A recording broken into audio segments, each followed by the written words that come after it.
Hello, hello, hello, everybody. I'm Stephanie D. Sanders, and you are watching Docu-Series, the autobiographies of some very interesting people. And yes, I had to have him on here. We are brother and sister, but not quite. But we fall in the lines of the same kind of a background, but he's been doing it a lot longer than I have, and he has mastered this. It's the area of communications and journalism, and I wanted to have him on here.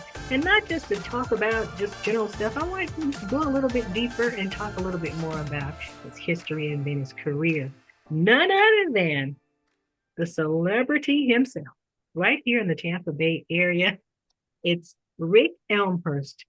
Welcome to the show, Rick. Stephanie, it's really great to be here.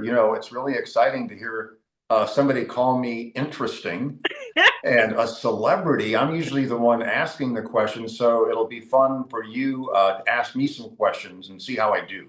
Oh, see, that's good. We had to turn it around on you. Good thinking, Stephanie and Rick. Well, you are a celebrity in your own right. You have done a lot of things for the community, and I just love to see you when you're doing your thing. You just have so much authenticity to what you do, and you're so smooth with it. I'm like, he is a master. All He's right. done this thing. Well, Rick, tell us a little bit about yourself. Kind of a little bit of a backstory on what you did growing up. Was communications and news and all of those things. Was that part of your backstory, or did you kind of start off in another area? I have spent my entire adult life in broadcasting, but I want to tell you a little bit about myself and how I got there. Hmm. I grew up in rural central Wisconsin, out in the country on a gravel road. And almost all of my neighbors were dairy farmers. My dad was a logger. And my parents decided in 1977, when I was in ninth grade, that they were going to move our family to Lakeland and put us in a little Christian school, Evangel Christian school.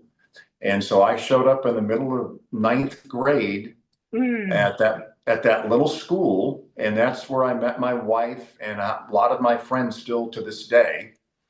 And when I was a senior, the school had a radio class because we were part of a church that had a radio station. Right. And I took a radio class and I loved it. Even before then, though, I was kind of the odd kid. I really loved the news. Back in the day, I would watch Walter Cronkite on TV, and I really loved the news. That was kind of unusual for young people. And I would say probably when I was a senior in high school, I envisioned myself someday as a TV news anchorman. But I started off in radio, and I took this radio class and I put it in application at the radio station. And just a little bit after I graduated, somebody quit at the radio station for a 3 a.m. to 9 a.m. shift once a week on Saturday mornings. So on a Friday afternoon, the program director called me. He'd gone through his file of who had applied, and I said, I'll be there. And that was the beginning of 16 years at that radio station. I started off just doing that, and then I started hosting a Christian rock show late Friday night and started doing news when I was in college. And by the time I ended up graduating from Florida Southern College, where I did study communications and broadcasting, I was working there full time Mhm. doing news.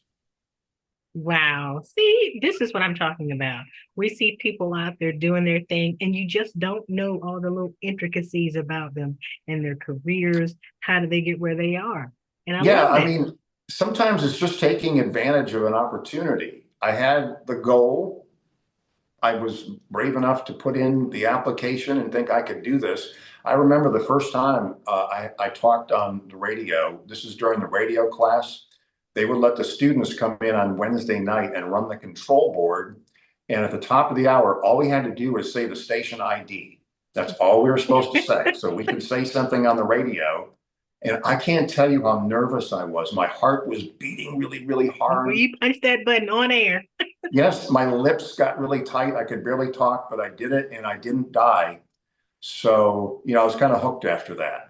Yeah, it just gets easier and easier after you do it. It's like that little fear factor is gone, and there's a level of enjoyment that you get from just punching that button on air. Here we go, and You hoping you know, don't I've, mess up. I've I've never been convinced that I was kind of like a natural on radio and TV because I did sometimes have, like anxiety of, talking. Eventually you get over it, but I see Yes. some people, and from the minute they start, they're just like 100% natural. Hmm.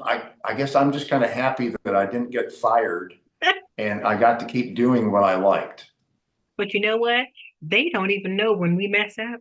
Unless it's a big flub, they don't even know. Right. Eventually you figure out that everybody makes mistakes. Hmm. And the key is just to not worry about it and keep going And because keep even like, going. yeah, like in a natural conversation, when people are talking to each other, they make mistakes all the time. Hmm. People interject, help them with words they can't think of. So you just can't put too much pressure on yourself. That's true. That's true. Oh, wonderful, wonderful backstory. Love that. Now, after all this time, what has kept you grounded and energized all at the same time and being in the industry for such a long time? Um, this may sound kind of dumb, but I've always needed a job Hmm. and I've needed to get paid. That's inspiration. And it's what I've wanted to do. Hmm. So I'll tell you a little bit more about how I got into TV. So while I was working at the radio station, um, there was a local cable company called Centel, Hmm. and they had like a community affairs show that they would do, and they had to spend a bunch of money on it because they didn't have a studio. And they would go to Florida Southern College, which was where I graduated from. Hmm. And they had a studio and a set, which me and some other students had built, years before. And they had to bring a big production truck with a bunch of cameras and Oh, had to wow. pay a whole bunch of people. And they asked me to be on one of the shows because I did news. And afterwards, I told the guy that was running the whole thing, his name is Jeff Shell. I said, Jeff, why don't you send me out with a photographer and we'll shoot a little TV story about the subject that we're all going to be talking about on the show. Hmm. And I had never put together a TV story before, but I'm just like, I'm going to figure this out. So Right? we went and shot a story about paintball competition. It was, some people were trying to make it controversial or whatever. So we put this little story together and it ran before the talk show part of things. And then Jeff was like, hey, Rick, I think I could send you out to shoot stories like this. We could put a whole show together and it would be less expensive than what we're doing now. Ah. So for 2 years, I did this cable access show where I went all around Polk County and it was called Round the Town. Hmm. And I did that. The radio station let me do it on the side.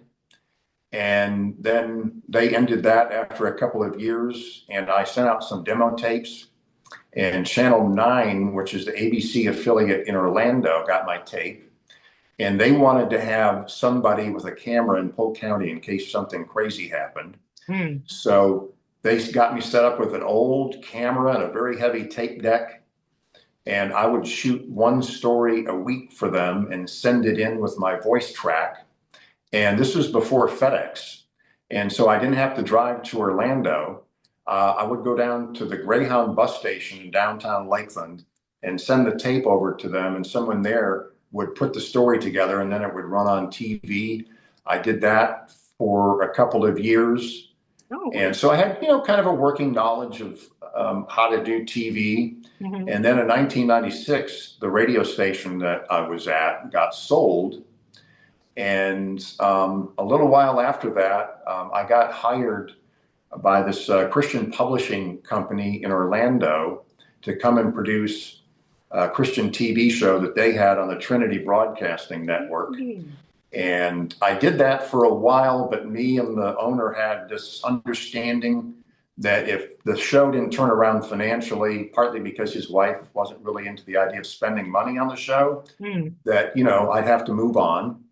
And I could see it wasn't going to work. And so I made a demo tape and sent it to Bay News 9. And this would have been 1998. It was, Wow. about a year after the station got started, and they wanted to have somebody in Polk County. In fact, they wanted two reporters to cover Polk County.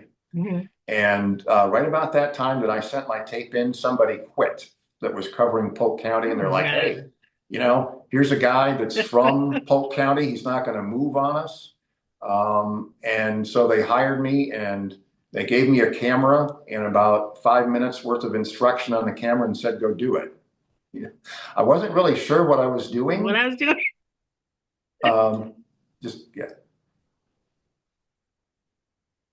I wasn't really sure. Are we still there? Yes, we are. I had a phone call trying to come through. Are we Okay. good? Hold It's on still just a rolling. second.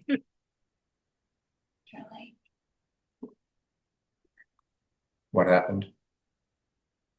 Can you There we still go. see me? Is Yes, that I better? do. Okay. Yes. Okay. And so, every month and every week and all that, that I didn't get fired because I was incompetent in my mind, Hmm. I'm like, this is a victory. I'm still here. I'm And still here. now 27 years later, I haven't gotten fired yet. So I consider that a victory. That is definitely a victory. I mean, I love stories like that. I'm like, he has really been in the trenches. He has held on for all this time, and I just love it. I love the way you I'll, present I'll, yourself I'll, too. I'll have to tell you a funny story about when I first got started. Oh gosh. Um, this is probably, I don't, not that long after I got hired. There was a brush fire in some old phosphate land near Mulberry. Hmm.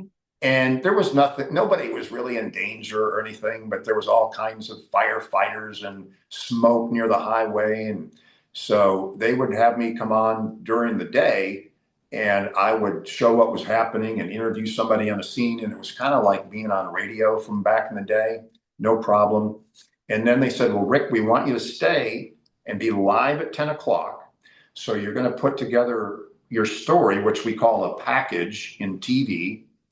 And if you ever watch TV news, you kind of see the formula where the anchor says something and then they go live to the person out in the field. The reporter says something for a couple sentences, and then you have a pre-recorded story. Hmm. And so you give the producers what we call a toss cue, usually, where you kind of tell them, here's what I'm going to say just before you roll my pre-done story. And just before we went on, it was dark, and then the lights come on me, and all I see is lights. And I was a little tired, and I got nervous. And so they come to me, and I start talking, and then I kind of messed up what I'm saying. Hmm. And then in my mind, I'm like, oh, how do I get to my toss cue How now? do I Because get I back kind to of it? changed things a little bit, and then it got worse, and I got more nervous. And then in my mind, I'm like, oh, please, God, just let this be over. And so I, I finally I said my thing. It went to the package, and by the time they came back to me, I'd kind of gotten myself together. But I was in the live truck afterwards, and I'm like, man, Rick, you're terrible. You can't do this. I You just just messed this up. But then I'm like, no, you can't quit. You can't quit. You got to keep going. And I called my brother the next day, and he said, how'd it end up? I felt so bad for you before you were done. I had to turn the channel. Ooh. So, those things happen, but they're like in almost any job you have, Mhm. you know, you're going to do better sometimes than other. And you just have to like pick yourself back up and, um, move forward. And I kind Yeah. of like to use that as an example, for people if they kind of feel like they've messed things up in life or whatever. It's never too late, usually, unless you're like in jail or something, Hmm. right? Right? Yes. Oh my goodness. That was a great story. Love it, love it, love it. But I mean, I think we've all had those kind of stories like that. So it's really good for people, like you say, you tell people that story to help them to think about it. Know, like you said before, none of us are perfect. We've Right. all flubbed up along the way, but it's the comeback, that really makes that difference. You Right. keep And bouncing and back. and I kind of find today now that I'm closer to retirement than starting what I do. Hmm. I really try to particularly encourage the younger people that come through here. If I feel like they've done a good job on something, I'll send them an email or say it really loud in the Oh, newsroom that's to good. where other people hear to encourage them. Yes. Because, all of us, particularly if we're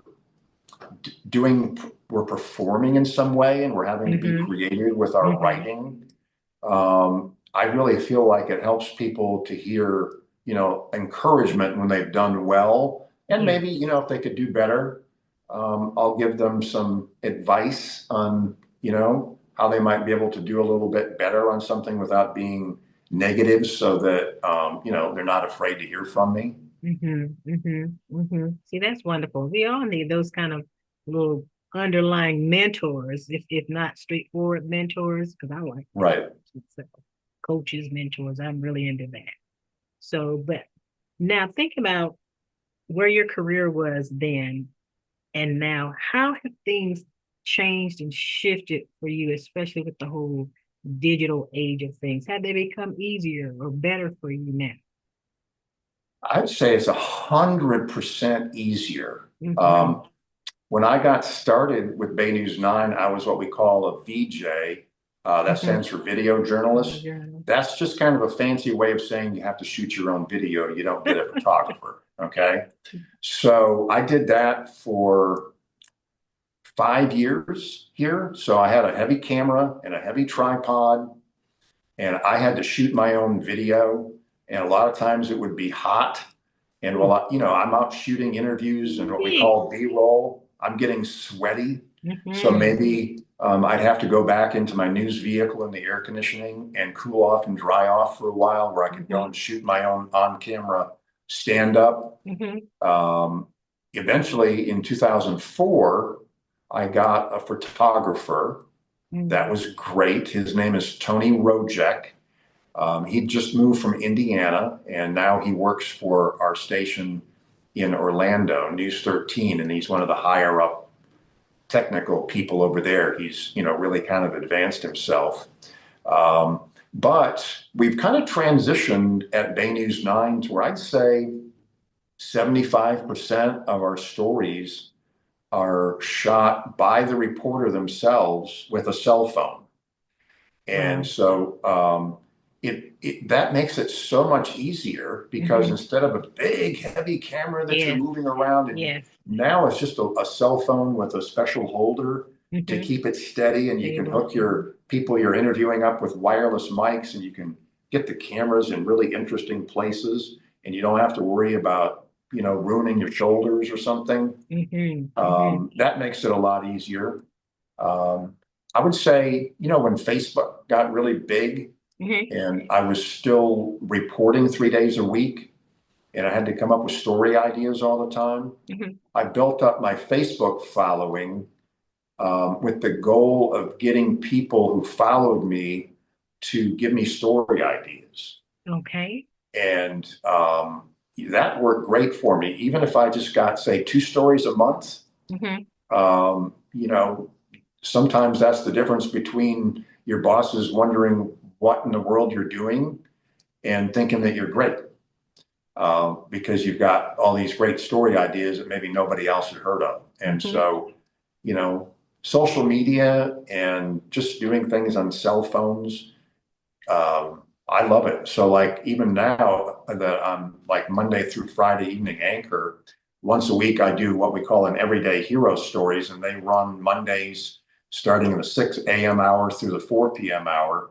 I shoot 95% of those myself, just with my cell phone. Mm-hmm. And I really kind of enjoy it. I like the creative process of shooting my own video, knowing what I need, and I can tell the story that the way I want to tell it by shooting the Mm-hmm. video I like. Mm-hmm. Mm-hmm. Mm-hmm.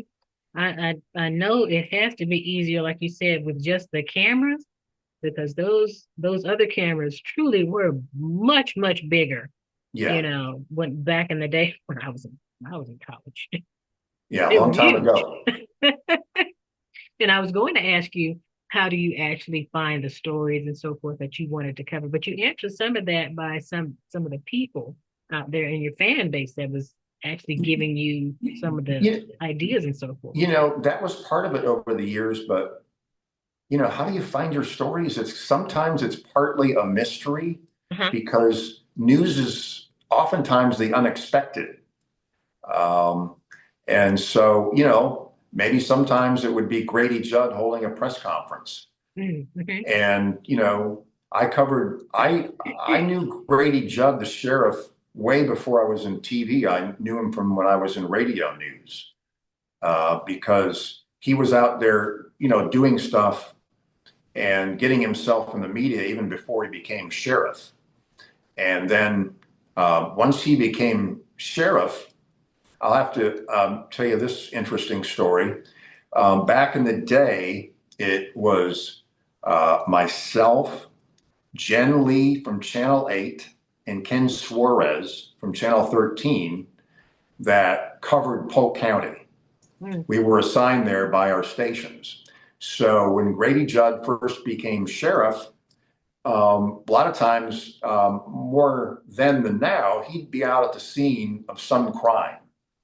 And all three of us understood that Grady Judd understood that he was a soundbite machine. And so it might just be the three of us standing there with our microphones asking him questions. And our job, partly not just to tell what happened, was to elicit a soundbite from Grady Judd because he's the master. Oh yeah. And this was at the very beginning before he became what he's become. And I might just kind of like glance over at Jen, and she would glance back at me when we knew we had what we needed from Mm-hmm. Grady. It was like, oh yeah, that's the We got it. soundbite. That's it. And then I would watch her story and Ken's story that evening, and we never said anything to each other, but it was the same soundbite because we knew it was money, it was gold. Mm-hmm. And Grady, he's been a lot of fun to cover, just because he understands part of his job as sheriff, as a communicator, and as a politician, is to deliver great sound bites. And he knows that we know that, and almost every time he delivers. Oh, he delivers, and it's so effortless now, But you guys mastered that in finding those little nuggets that he would drop on you, Sure. And that Yeah. that's a skill in itself after a while. But you had to learn the person too, and knowing him Right. a bit more. Right. Right. He's kind of perfected the craft. Mm-hmm. Mm-hmm. What have you found to be the most challenging with this type of job that you do now?